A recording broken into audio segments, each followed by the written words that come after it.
А на днях Коми подпишет соглашение о торгово-экономическом, гуманитарно-техническом и культурном сотрудничестве с Беларусью. Об этом сообщила пресс-служба Совета Союзного государства. Стратегическое закрепление двусторонних связей ожидается в рамках форума регионов России и Белоруссии, который стартует завтра в городе Могилев.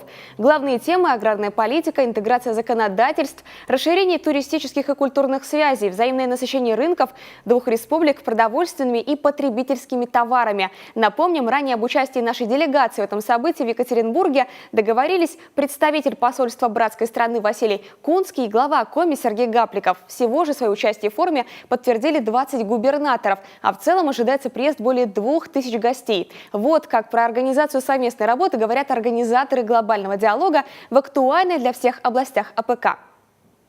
Это создание совместных селекционно-генетических центров, которые будут сегодня, прототипом импортозамещения. Мы, наверное, должны сегодня подумать по созданию каких-то продовольственных кластеров, которые могли бы снять то напряжение, которое есть у нас, в частности, так называемые продуктовые войны. Их просто не должно быть.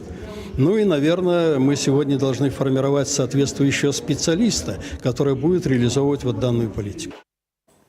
Еще отдельная тема, которая проявляет интерес нашей республики – строительство. На недавней встрече с министром строительства и архитектуры Беларуси Дмитрием Микуленком, который назначен на эту должность лишь в августе, глава Коми поднимал и перспективные направления сотрудничества в сфере возведения объектов социальной инфраструктуры и жилья.